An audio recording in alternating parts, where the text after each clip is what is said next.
کرنا بیٹے کو پتا ہے، باپ دوسروں کے گھر پر جا کر کام کرتا ہے بیٹوں کو پتا ہے۔ بیٹے نے 100 روپے اپنے جیب میں ڈال لیے، مدرسے آ گئے، مدرسے میں آ کر قرآن شریف پڑھنا شروع کر دیتے ہیں۔ جب یہ مدرسے کے بچے مدرسے سے باہر نکلتے ہیں تو امیروں کے بچے دکانوں پر کھڑے ہو کر اپنی پسندیدہ چیزیں کھایا کرتے ہیں، اپنی پسندیدہ مٹھائیاں کھایا کرتے ہیں۔ کیا ان کا دل نہیں کرتا ہوگا؟ چاہتے ہوں گے کہ ہم بھی اچھی چیزیں کھائیں، لیکن خدا کی قسم جب یہ دوسروں کو کھاتے ہوئے دیکھتے ہیں اور اپنے باپ کے کمائی پر نظر ڈالتے ہیں تو اپنے دل کو مار لیتے ہیں، اپنی حسرتوں کو گلا گھونٹ دیتے ہیں، اپنی حسرتوں کا گلا گھونٹ دیتے ہیں، اپنے بغلوں میں ہاتھوں کو دبائے کھڑے رہتے ہیں۔ دنیا موج کرتی ہے تو یہ قرآن پڑھنے والے اپنی حسرتوں کا گلا گھونٹ دیتے ہیں تو مسجد تک یہ آواز ہوتا ہے کہ اے قرآن والو اداس نہ ہونا، اے قرآن والو پریشان نہ ہونا۔ آج تمہارے جیب میں پیسے نہیں ہے تو کیا ہے، کل ہوتے رہے گا جب تجھے مسلح پر کھڑا کیا جائے گا اور تجھے امام بنایا جائے گا اور پوری بستی کو تیرا غلام بنایا جائے گا۔ یہ ہے قرآن والوں کی شان۔ ایک مرتبہ آپ لوگ جھوم جھوم درود شریف پڑھیے، اللہم صلی علی سیدنا صلی اللہ علیہ وسلم۔ بس ہم انشاءاللہ 4 منٹ میں گفتگو کو ختم کر دیں گے۔ آپ ہماری مائیں بہنیں بھی یہاں پر آئی ہیں تو ان کو بھی کچھ درس دے دوں تاکہ وہ جا کر اپنے بچوں کی اسی طریقہ سے تربیت اپنے بچوں کو کہ کس طرح اپنے بچوں کو تربیت کرنی چاہیے اور ہم لوگوں کو کیا کرنا چاہیے، تو ان کو بھی میں کچھ درس دینا چاہتا ہوں۔ میری ماں بہنیں میری باتوں پر غور کیجئے اور بالکل برا نہ مانیے، کیونکہ بات بہت کڑوی ہے لیکن سچ ہے، بات بہت کڑوی ہے لیکن سچ ہے میرے دوستو۔ تو سنیے حضرات، آج ہم جس دور سے گزر رہے ہیں بڑا ہی پرفتن اور پرآشا، جہاں مسلمانوں میں دین سے بے توجہی اور بے رغبتی ہے، وہیں طرح طرح کی بدعمالیوں نے بھی جنم لے لیا ہے۔ آج قوم مسلم میں مغربی تقلید کی ایک عام وبا پھیلی ہوئی ہے جس نے ہمارے نوجوان مرد اور عورتوں میں ایسی بے حیائیاں پیدا کر دی ہے کہ جن سے شیطان بھی پناہ مانگتا ہوگا۔ اس لیے مجھے کہہ لینے دیجئے کہ ہمارے جن نوجوانوں کو دین کا مجاہد بننا تھا وہ فلم کا ایکٹر بنتا نظر آ رہا ہے، ہمارے جن نوجوانوں کو مسجد کا نمازی بننا تھا وہ کھلاڑی کا وہ میدان کا کھلاڑی نظر آ رہا ہے، ہمارے جن نوجوانوں کو حمد الہی اور نعت رسول پڑھنا تھا وہ گانے اور بجانے میں لگا ہوا ہے، اور ہمارے جن ماں اور بہنوں کو حضرت عائشہ اور حضرت فاطمہ رضی اللہ تعالیٰ عنہما کا کردار اپنانا تھا، وہ فلم کی ہیروئن بن کر بے حیائیوں اور عیاشیوں کا مظاہرہ کر رہی ہے۔ آج جدھر دیکھو بے پردگی عام نظر آ رہی ہے، آج جدھر دیکھو بے پردگی عام نظر آ رہی ہے۔ ہماری ماں اور بہنوں کی آنکھوں سے حیا کا پانی اتر چکا ہے۔ کل کی عورتیں جب با کردار اور حیادار ہوتی تھی تو ان کے شکم سے ولی غوث اور قطب ابدال غازی اور مجاہد پیدا ہوتے تھے، لیکن آج کریم پاؤڈر اور لپسٹک لگا کر سر بازار پھرنے والی اور سنیما ہالوں کا چکر لگانے والی عورتوں سے وباش بے حیا اور بے دین جنم لے رہے ہیں۔ آج اس کی گود میں پرورش پانے والا بچہ نہ غوث ہوتا ہے، نہ قطب ہوتا ہے، نہ غازی ہوتا ہے، نہ مجاہد ہوتا ہے، نہ مجاہد ہوتا ہے، نہ نمازی ہوتا ہے، بلکہ اس کی گود میں پرورش پانے والا بچہ کسی فلم کا ایکٹر بنتا ہے، میدان کا کھلاڑی بنتا ہے، کسی فلم کا ایکٹر بنتا ہے، میدان کا کھلاڑی بنتا ہے، اور ان کی بیٹیاں کنیز عائشہ، کنیز فاطمہ، کنیز خدیجہ الکبریٰ رضی اللہ تعالیٰ عنہا بننے کے بجائے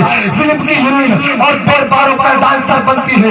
افسوس ساتھ افسوس، اس قوم نے اپنی ساری اسلامی تہذیب کو مغربی بازار میں نیلام کر دیا ہے، اور مغربی تہذیب کے اثر کا حال یہ ہو گیا ہے کہ مرد اور عورتوں کے درمیان امتیاز کرنا مشکل ہو گیا ہے، مرد اور عورت کے درمیان فرق کرنا مشکل ہو گیا ہے۔ دونوں کے چہرے صاف، دونوں کے ناخن میں پالش کی سرخی، اور دونوں کوٹ پتلون میں مبلوس ہو کر کندھے سے کندھے ملا کر بے حیائی کا مظاہرہ کرنے جا رہے ہیں۔ اسی لیے شاہ فرماتا ہے کہ نئی تہذیب کا نقشہ آیا ہے، نئی تہذیب کا نقشہ آیا ہے، میاں بیوی ہے، بیوی بھی آیا ہے۔ شباب اور ہے سرخی اور پاؤڈر، شباب اور ہے سرخی اور پاؤڈر کی 70 سال کی بڑھیا جوان ہے، کہ 70 سال کی بڑھیا جوان ہے۔ میرے عزیز دوستو، ہماری جن ماں بہنوں جو اخلاص و اخلاق کی پیکر تھی، شرم و حیا جس کا زیور تھا، عفت و عصمت جس کی پہچان تھی، عبادت و ریاضت جس کی فطرت تھی، قرآن شریف پڑھنا جس کا مشغلہ تھا، آج وہ خوشی جانوروں کی طرح شہروں اور بازاروں میں گھومتی پھرتی نظر آ رہی ہے۔ اور یہ ہمارے نوجوان کم بگڑے ہوئے نہیں ہیں، یہ مساجد و مدارس سے کوسوں دور ہیں۔ ان کی نظروں میں اسلامی قوانین، اسلامی اصول و قوانین کی کوئی حیثیت نہیں ہے، بلکہ انگریزوں کے تقاضے میں ٹائی اور پتلون میں مملوس ہے۔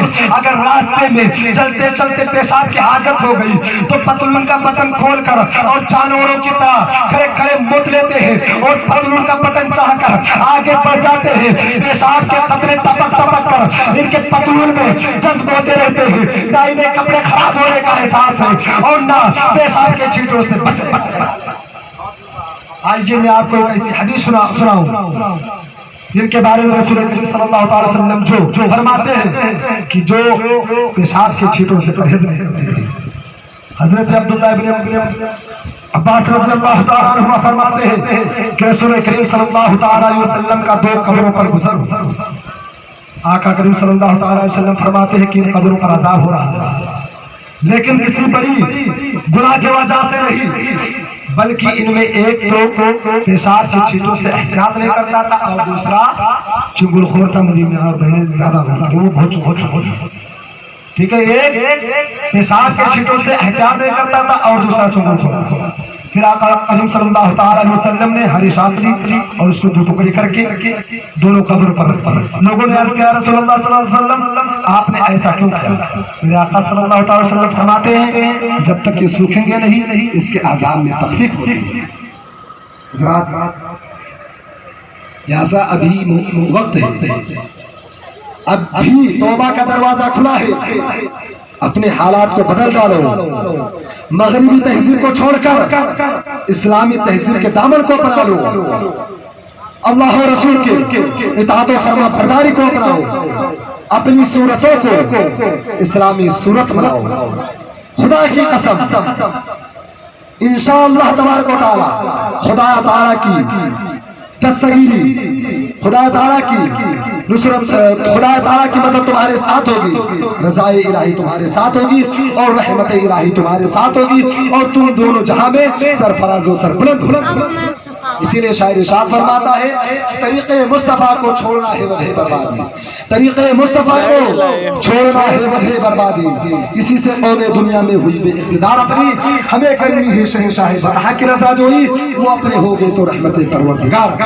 حضرات علماء کرام کی تعداد بہت زیادہ ہے اور ایک کے بعد دیگرے کو آپ لوگوں کے روبرو کیا جائے گا۔ اب میں اپنی باتوں کو اسی پر ختم کر رہا ہوں۔ اللہ تبارک و تعالیٰ کی بارگاہ میں دعا ہے کہ ہمارے بولنے میں کسی قسم کی غلطی ہوئی ہو تو میں توبہ کرتا ہوں، استغفر اللہ ربی من کل ذنب واتوب الیہ وما علینا الا البلاغ۔ حضرات آپ لوگ اسی طرح اپنے امام صاحب کی خدمت کیجئے اور اسی طریقے سے ان سے محبت کیجئے۔ یہ ہم مجھ سے بتا رہے تھے کہ سیوتا کوئی آپ کے یہاں پر کوئی جگہ ہے، یہ بتا رہے تھے حضرت فون پر کہ وہاں میرے لیے جگہ آئی تھی کہ آپ کو حفظ کی درس کا پڑھا ہے، یہاں تک کہ بات چیت ہر چیز چل رہی تھی۔ مجھے کل یا پرسوں جانا تھا، میرے گاؤں والوں کو پتا چلا کہ حضرت جا رہے ہیں تو یہ لوگ عرض کرنے لگے کہ حضرت ہمارے بچے نہ پڑھیں، تو آپ لوگوں کے عرض کے بنا پر یہ رک گئے ہیں، تو جب یہ رکے ہیں تو اسی طریقے سے آپ لوگ ان کا ساتھ دیجئے، یہ جو کہیں اس پر آپ عمل پیرا ہو کر رہیے اور اپنے دلوں میں امام احمد رضا خان فاضل بریلوی رضی اللہ تعالیٰ عنہ کی محبت کو پیدا کیجئے، سنت رسول کو پیدا کیجئے، آپ اپنے بچے کو حافظ قرآن اور عالم دین بنائیے۔ وما علینا الا البلاغ۔ السلام علیکم ورحمۃ اللہ وبرکاتہ۔ اسلام زندہ باد، اسلام پائیں۔